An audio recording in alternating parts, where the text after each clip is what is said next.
Jeudi, Montréal a sombré dans le chaos alors qu'une manifestation massive et illégale a dégénéré. Environ 85 000 étudiants de diverses universités ont fait grève, appelant ouvertement à l'intifada et même à une solution finale. La nuit a été marquée par des actes de vandalisme, des agressions et des voitures incendiées. La police anti-émeute a eu du mal à contenir la violence, tandis que des manifestants pro-Hamas masqués ont continué leur saccage jusqu'à tard dans la nuit.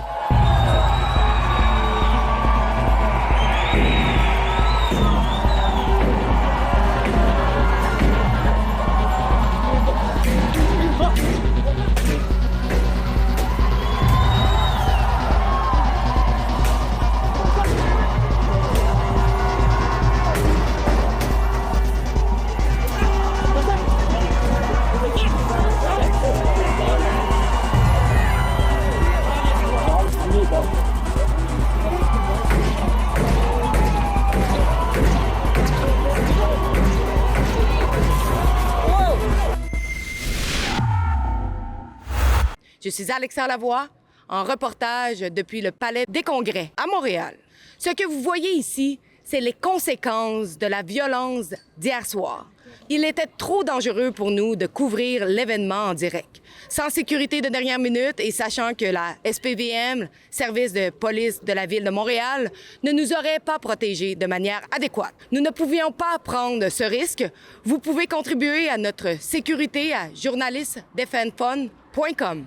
Jeudi dernier, des manifestations anti-Israël ont éclaté partout au Québec, alors que 85 000 étudiants issus de 13 universités ont entamé une grève de 2 jours, exigeant que leur établissement coupe leurs liens avec l'Israël.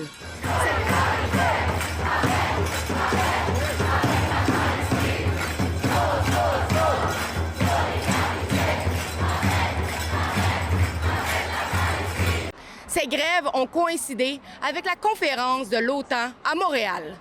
La rhétorique était choquante. Les manifestants appelaient à l'intifada et à une solution finale. Ce terme, tristement célèbre, fait référence au plan nazi visant à anéantir la population juive d'Europe, entraînant le meurtre de 6 millions de Juifs pendant l'Holocauste.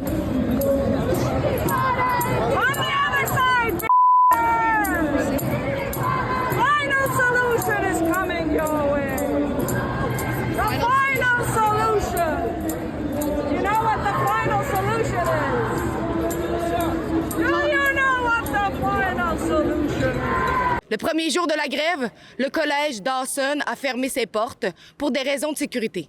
Pendant ce temps, l'Université Concordia est devenue le principal lieu des troubles avec des étudiants de McGill, Concordia et Dawson qui ont forcé leur entrée malgré les efforts pour les empêcher.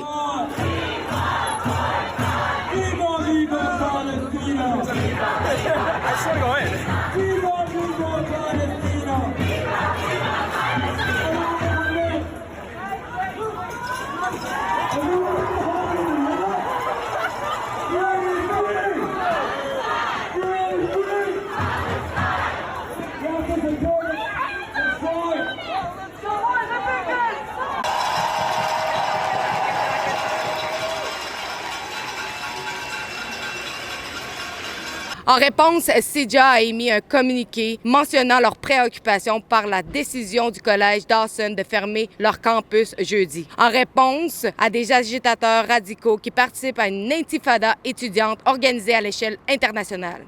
Il mentionne que les campus du Québec font face à des menaces de la part de manifestants locaux inspirés par les appels de l'organisation américaine Students for Justice in Palestine, un groupe qui aurait des liens avec le Hamas, à faire la grève et à fermer les établissements d'enseignement supérieur ce jeudi. Le deuxième jour, les tensions ont culminé près du Palais des Congrès. Les rues étaient remplies de manifestants masqués. Les policiers anti-émeute sont intervenus. Mais la situation a rapidement dégénéré. Des bombes fumigènes ont été lancées, des vitres brisées et des voitures incendiées.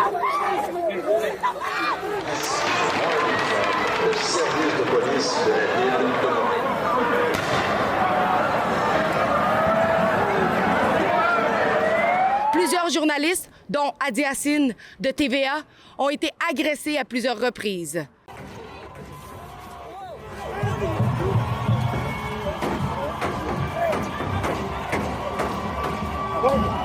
Plus tôt, mon collègue Guillaume Roy et moi avions également subi des violences à Square Victoria où nous avons été aspergés de peinture. Hey, t'as sprayé!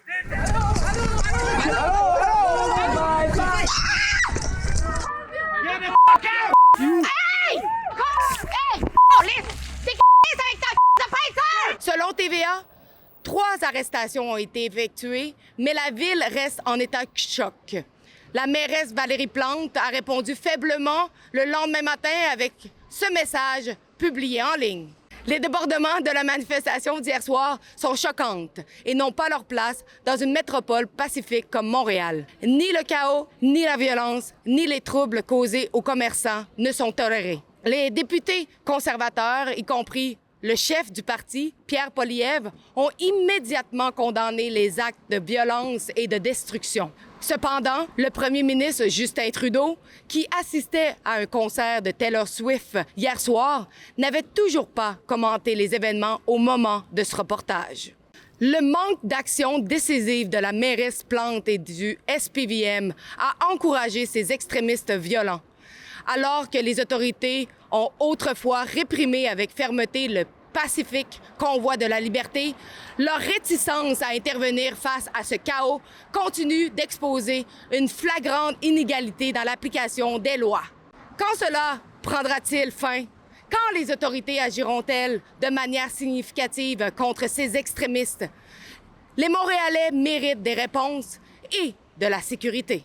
If you knew anything about how the Montreal police operate or the Ottawa police operate, there's no way in the world they would have allowed a left-wing movement to set up shop in downtown Ottawa like they did to a right-wing movement. So you can pretend. What about the encampment in university and in public Those are on space? university. Those are In public university. space. They were, no, you were. They What were down, about they were Square down in Victoria? Wellington. They were right in front of Parliament. They took up like whole. I'm not. I argued at the time with other left wingers who were saying like, take them out.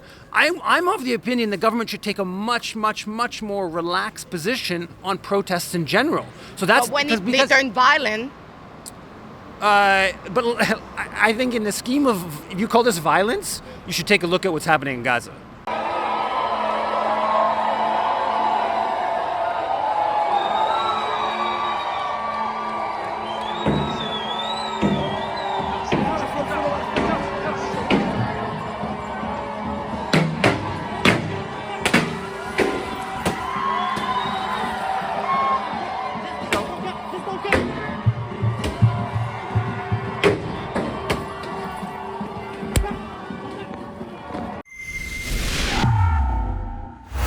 nous avons une pétition en ligne. Vous pouvez aller la signer et la partager. C'est deporthamas.com. Sur ce site web, nous demandons que les gens qui sont ici sur des visas, qui sont ici temporairement, mais qui sont dans les rues et qui causent du vandalisme ou supportent ouvertement des organisations terroristes comme le Hamas, nous voulons qu'ils soient déportés dans leur pays. Allez signer notre pétition à deporthamas.com et merci beaucoup de supporter notre journalisme.